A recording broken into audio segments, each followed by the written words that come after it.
Welcome to Linda's Corner. My name is Linda Bjork, and today we're going to be talking about creating cultures of inclusion, resilience, and thriving. I'm excited to welcome special guest Kiran Gaind. Kiran has a master's degree in organization development. She's a teacher, life coach, mom, speaker, and writer. Her work has been published in the Huffington Post and Thrive Global, and she's also writing her first book and preparing her first TED Talk. You can reach Kiran at Once Hub, and I'll include a link in the description. Welcome. I'm so glad you could be here with me today. Me too. It's a pleasure. Thank you, Linda. I am so excited. You have done so many amazing things, and you're in the process of doing so many amazing things. But is it okay if we start with your story, with why you're doing what you're doing and why it's important to you?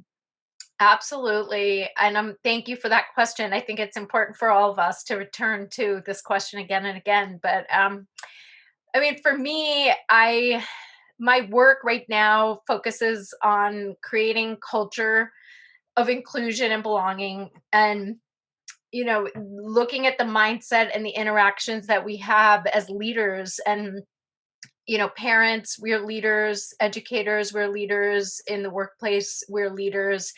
And I think how we treat people, how we interact with them is really what defines us as leaders, as parents, and as teachers. And I grew up, my story began when I was born into a family of immigrants, and both my parents come from different cultures. My father was born and raised in India, in northern India, and my mother was born and raised on a small island up off the north coast of Scotland in the Orkney Islands in the North Sea. So they couldn't have come from more different worlds.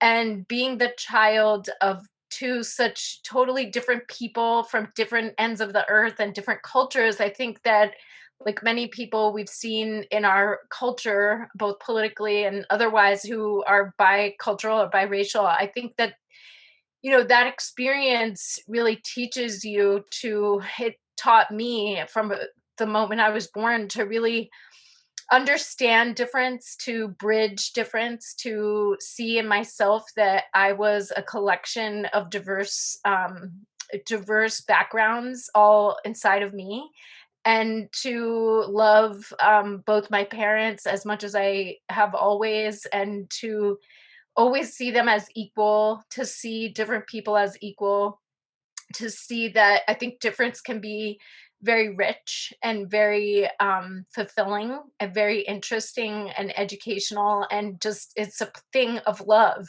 So that's where I came from. And it wasn't always easy. I think in my own background, people don't always understand. I think that in some ways we're creatures of comfort and familiarity. So to be from a background where there's just so much difference, it can be, it depends. People can either be very intrigued and interested in that, but I think it can also spark some feelings of just discomfort. And so I've had to navigate that throughout my life, and just feel, though, regardless of how others react, that to feel secure and confident in my own self, and who I am and where I come from. And so I think in doing that and the work I do, and then when I taught, I worked in environments that I think took me out of my comfort zone into lower resource communities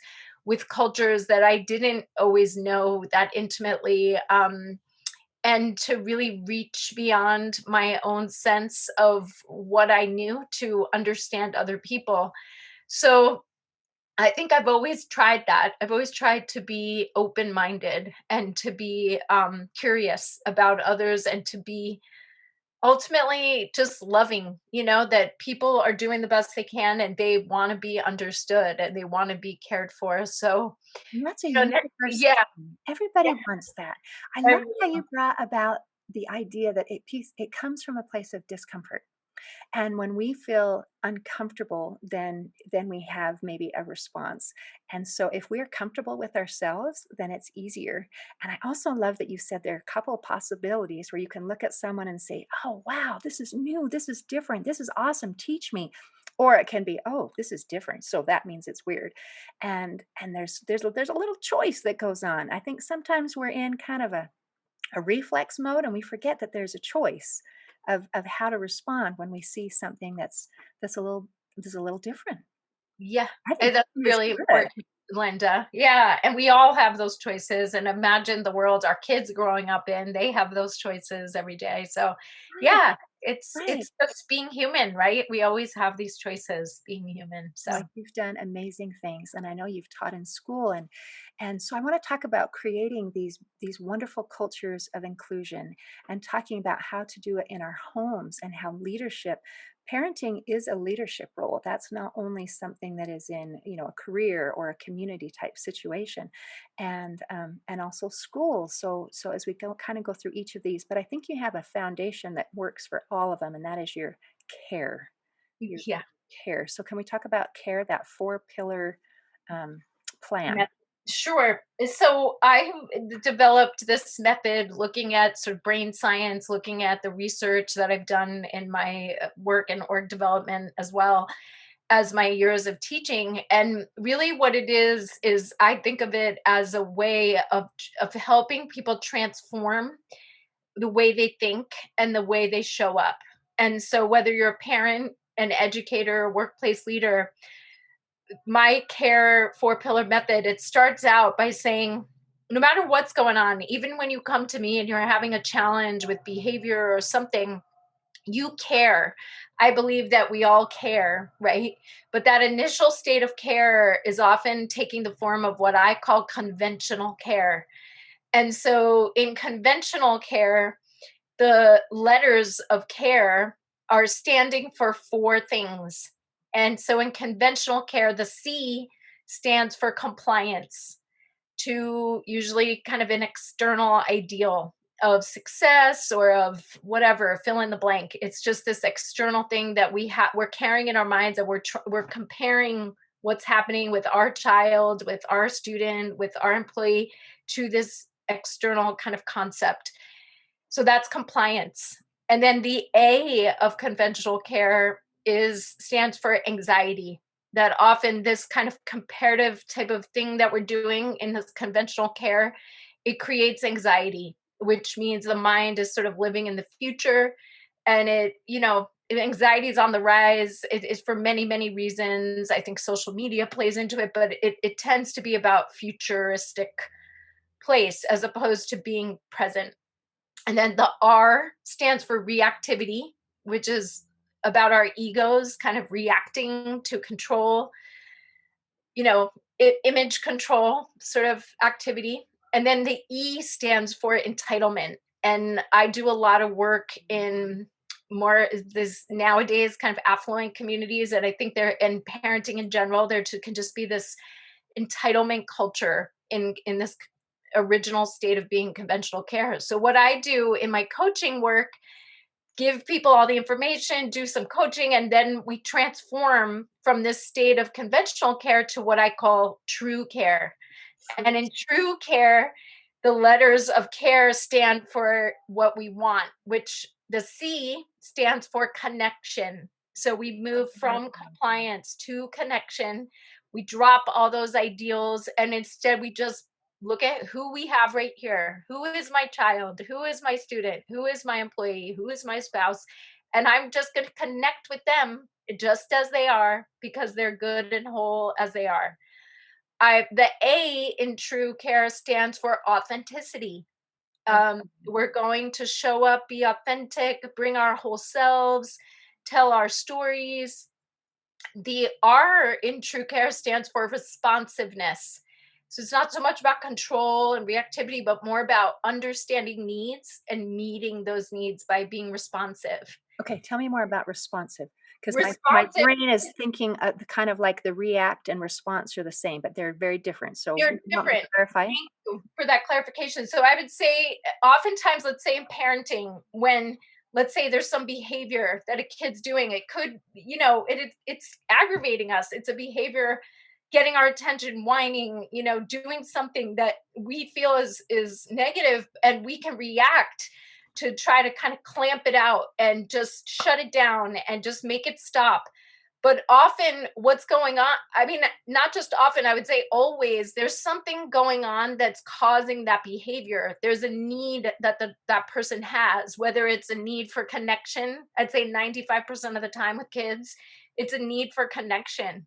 Their brains are wired for connection. So if we interpret their behavior not so much as bad, but as a need for connection, the way we will respond to that is going to be really different from reacting to control it or shut it down. It's going to be, well, if they need a connection, how could I fulfill that need for connection? Maybe I need to put my phone away, carve a few minutes out of my day, and just spend some one on one time with my child and kind of fill up their need for connection. And in doing that, I'm going to see a change in the behavior that they have. Same within the classroom. You've got a kid yelling out, you've got a kid, doing things that are not desirable, but maybe they have something going on at home that's really disturbing and troubling them. And as a teacher or a principal or whoever, if I can take the time outside of class to just pause in the hallway and pull the kid aside and say, they have a baseball game later today.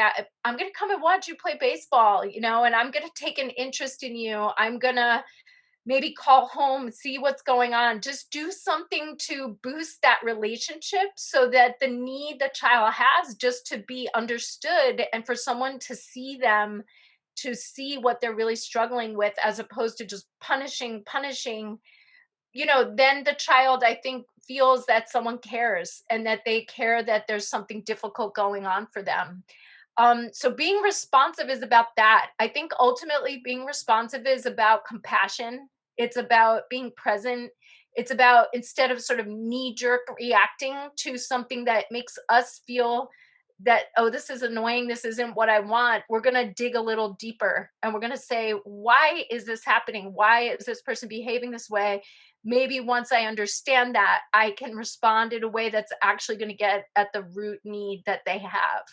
And I Um, think this, yeah. pardon me, this seems a little bit like it goes back to that making a choice, where Mhm. it's so easy to go on autopilot, and when this happens, then I respond. I kind of do this knee jerk, versus this happened, and now I'm going to choose a response. I'm going to move from the subconscious to my conscious thinking. I'm going to pause, and I'm going to, instead of just responding, just, okay, let's think about why. Okay, thank you That's a for good, the so clarification, I yeah, appreciate it. react.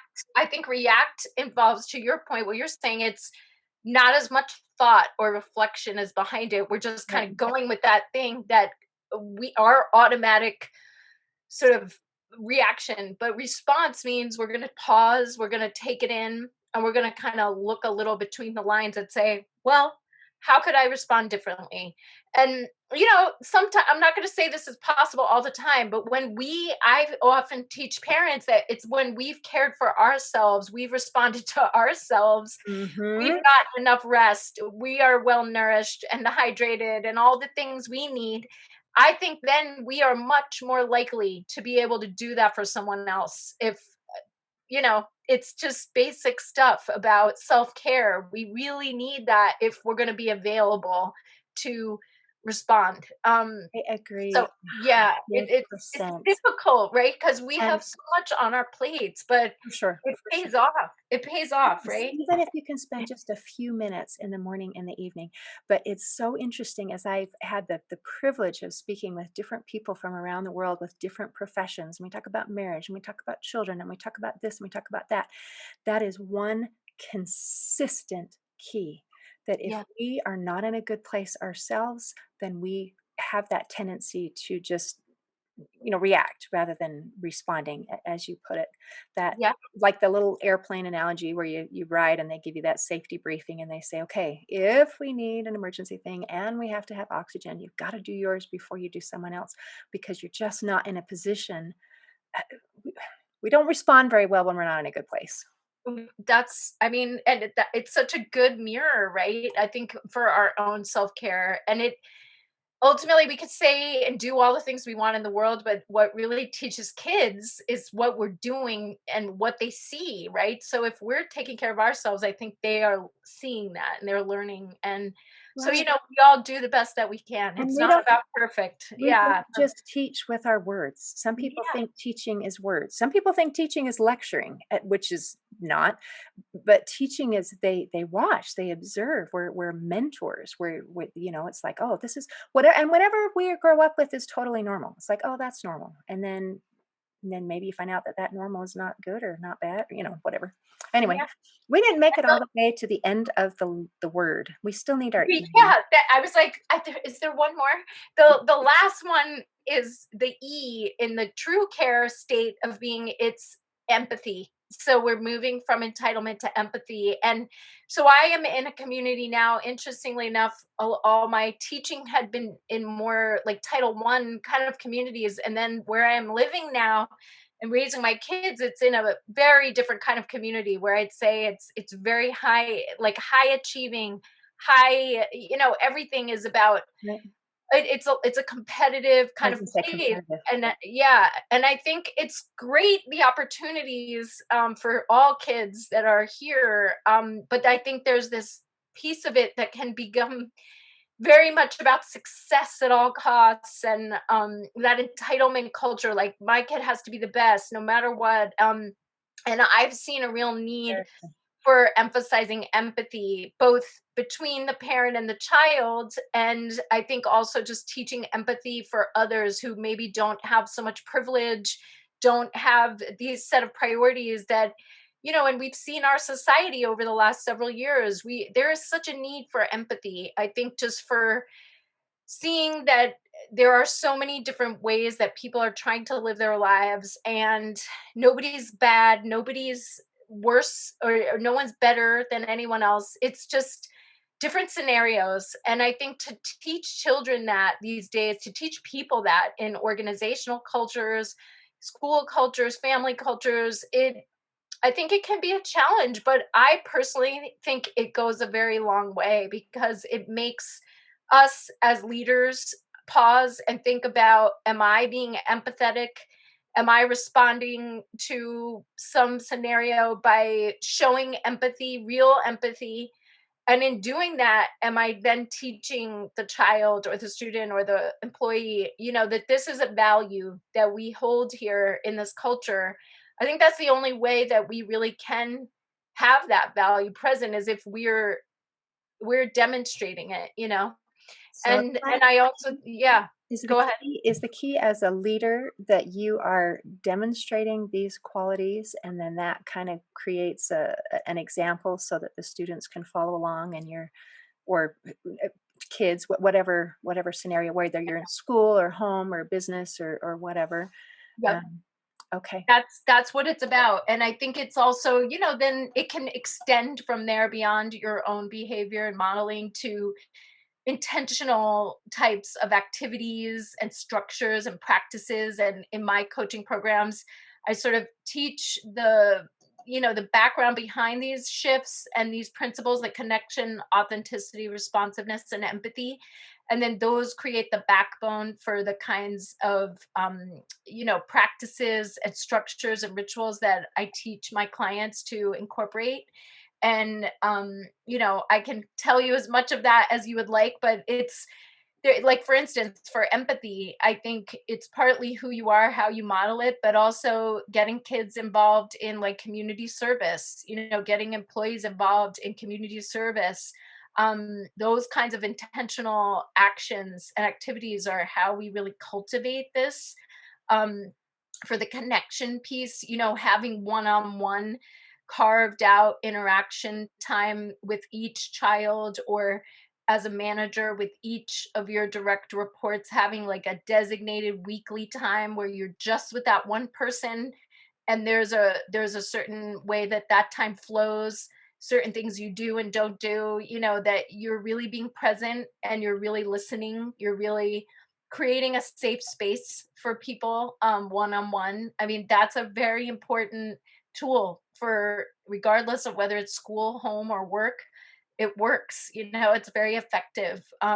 Having family meetings, effective team meetings, effective, you know, a team at home, work, or school. That's another really important tool for the authenticity piece. And then for the responsiveness, having a mindfulness practice, those kinds of practices can be hugely beneficial and help us to be able to see the present clearly and see what's really going on for people, as opposed to what might be kind of running through our minds on a regular day without mindfulness practice.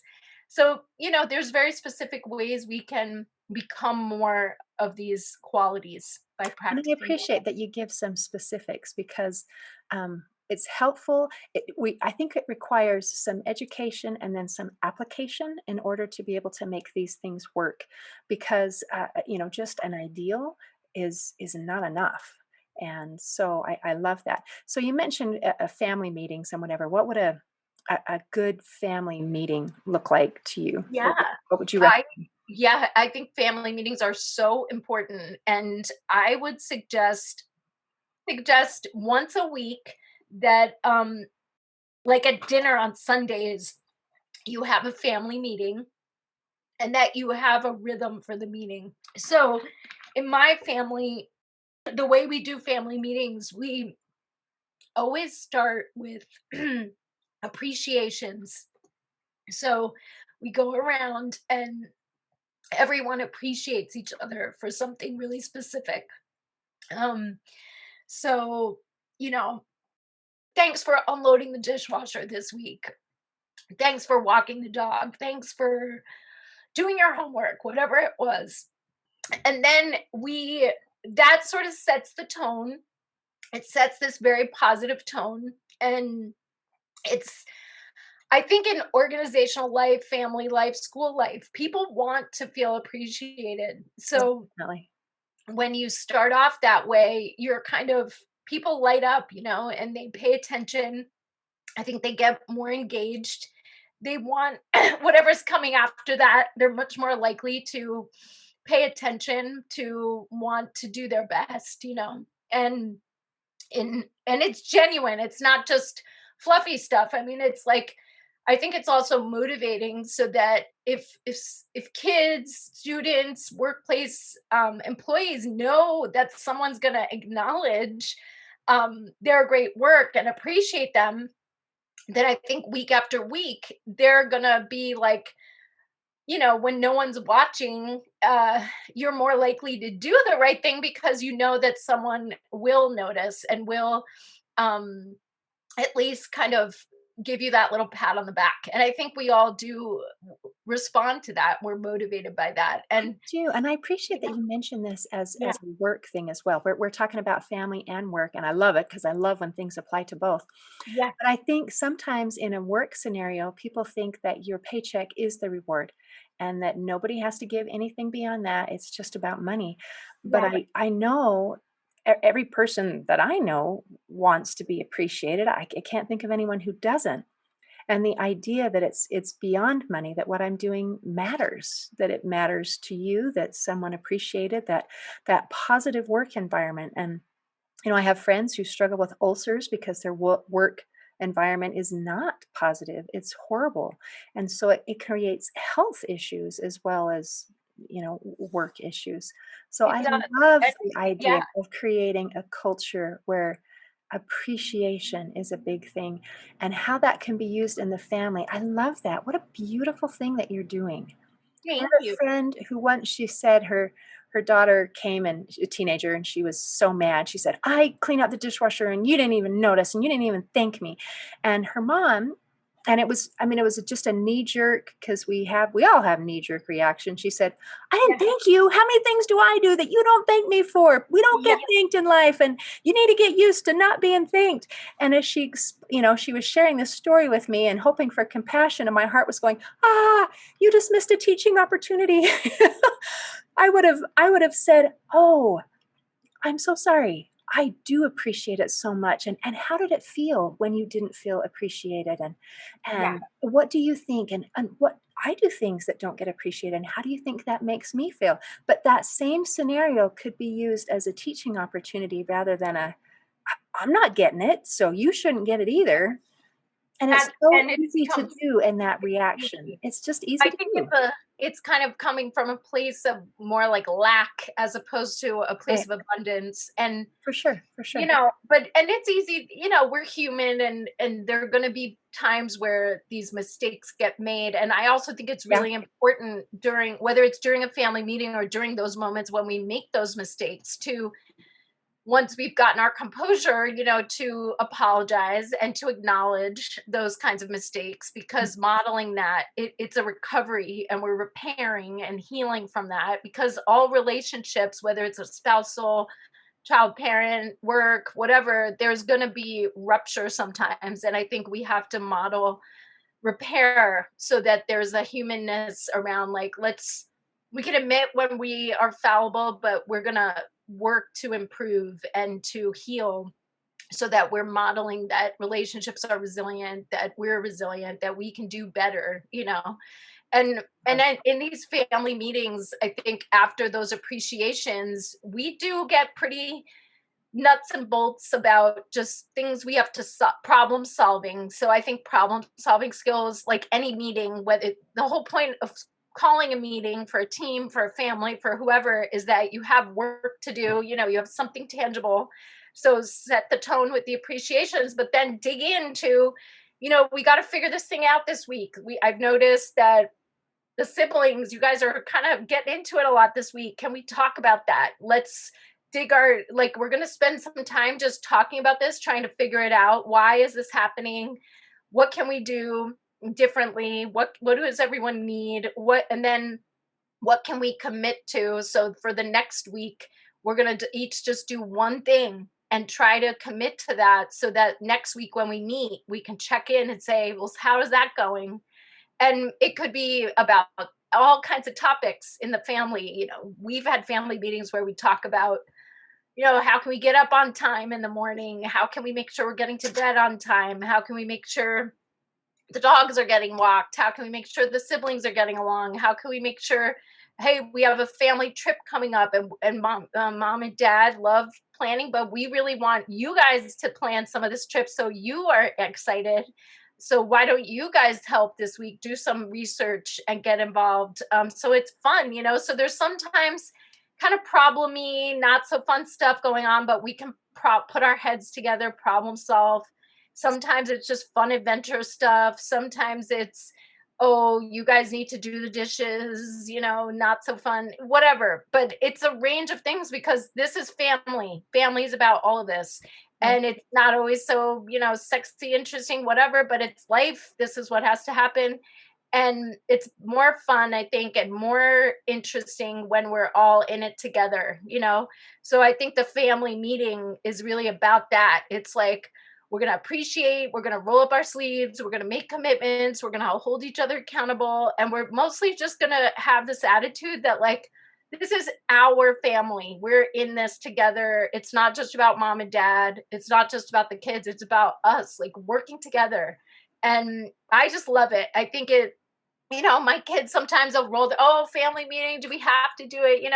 They don't always want to do it, but I think once we're started and we're in it, they always get something out of it, and they think we leave the meeting. Oh, tech is a big one now. We have to, we have the tech contracts and tech agreements, and this screen time that comes up a lot in these meetings. And maybe sometimes also about, like, nutrition or meal planning, or whatever. These kinds of issues tend to surface a lot in my family. And You typically lead the meeting? Do you have kind of an agenda like, "Oh, I wanna cover this and this and this topic?" And then do you have it regularly, weekly, so that it's like, yeah, "Okay, at this time, on this day, we're gonna meet," so that I think if you created, like you said, a culture, a structure where this is the thing, um, some families, they have an occasional meeting once in a while, and it's so long and awful and yeah. boring that they don't ever wanna do that Want to again. do it again. And I So would say weekly for when kids are little, like really little. I started doing this when my kids were pretty 4 or 5 years old, but they would be like 15 minutes, because kids that little, they can't do more than that. They don't have the attention span, and it would be just painful, But I think as they grow older, their attention spans increase and their desire for responsibility increases. And like now I have a 12 and a 9-year old. We probably do about 30 to 40 minutes at these meetings. We don't usually go more than that. How do you And know when you're done? you can kind of tell. I know from my teaching days, you could just tell when people started to get antsy. I think I mean, and we don't always Watch lead. the body language. You got to You're watch the done. body language. Watch when they're just, squirming, their heads are going down. I think, and to your question about leading it, all of us now know the rhythm enough that any of us could probably kick it off. And we tend to just go around in a circle and no one's doing all the talking. Oh, good. And if you have a family where maybe one person really likes to talk and one person doesn't like to talk at all, one idea might be to use a little timer and just say everyone's got like a minute to do this, and you give equal time to everyone. Those kinds of tools can be really helpful to balance the voice out, in the meeting. So do the So kids bring up issues or questions or concerns or complaints or yeah, they whatever? have. And they might want it to be like, you know, anything from, we want to talk about the family menu this week. My kids tend to care a lot about that. Or we want to, Good food, good something life. about, yeah, food is important. Um, and usually we'll let them, if they have something to add to before we launch in, we'll say, this is what we were thinking we would do today. Does anyone have anything to add to this, or is something you want to change? And they can do that. They're allowed to do that. And it's, we're not too serious. Like, we tend to do some things in the moment. We just want it to be a space where everyone feels heard, and where the kids feel that we're paying attention, that they have a place to bring their best selves. And it I think different families have different experiences of this, but for us it just helps us also feel more organized, because we'll also maybe get out the calendars, look at the week, what's the plan this week, when do you have soccer, when do you have this, just so everyone's kind of on the same page, and it doesn't feel so chaotic, once the week is going. That So is stuff like that, very practical stuff. brilliant. What a Yeah. fantastic thing that you're doing, and how lovely that your children are growing up with that opportunity of feeling heard and that they matter. And I think there are different ways to do this. You're having this weekly and consistent and having a plan is beautiful. I remember one of my kids, they were at some meeting, whatever thing, and they were calling it a family council, having Mhm. a family meeting. And he came home feeling so dejected. He said, "We don't have a family council thing." And then we talked about it. We said, we don't have a formal family council, but all of those things that you're talking about that we need to cover, that he was talking about, I said, this is what we do when we're having family dinner together, is we talk about our scheduling and what our needs. It's not formal, it's informal, but that's where it's taking place. And then his face lit up. It's like, oh, we are doing it. We're okay then? It's like, yep, we're okay. We're We're okay. okay. That Yes. that kind of structure worked better for our family. My husband doesn't do structure very well, so Yeah. And I love that you're bringing that up, because when I work with my clients, as a family coach or any other kind of coaching that I do, you meet people where you are, and there are suggestions, there are structures, and we do our best. But if that's not going to totally fly with someone, you don't want it to be, like, to your point, a source of feeling whatever the imposter stuff that can crop up for people. You just want it to be a launching pad, and then you adjust it and you make it flexible to what people need. And I love that you're bringing that up, because the most important thing is not the what, it's the what do you want to feel, and what people want to feel is heard, right? And they want to exactly. feel connected. So do whatever you need to do so that that is the result. And I think you've got to kind of go with the flow, go with where people are, and work with people, right? And I that. That's what I we do. love that you're doing this with families because a lot of times we get our focus on work and on all the things that we need to do, and sometimes we just think the kids are okay, they're fine. I took them to soccer practice, I got them where they needed to go, and that's not enough. Kids need to feel heard and they need to feel that connection and they need that time. So, thank you for your example. Thank you Yeah. for what you're teaching. Thank Mhm. you for what you're sharing and for the wonderful things that you have done. And thank you for visiting with me today. Oh, my pleasure, Linda. Thank you. Yeah, Wonderful. it's wonderful. In closing, I'd like to share a quote by American author and activist Verna Myers. She said, "Diversity is being invited to the party. Inclusion is being asked to dance."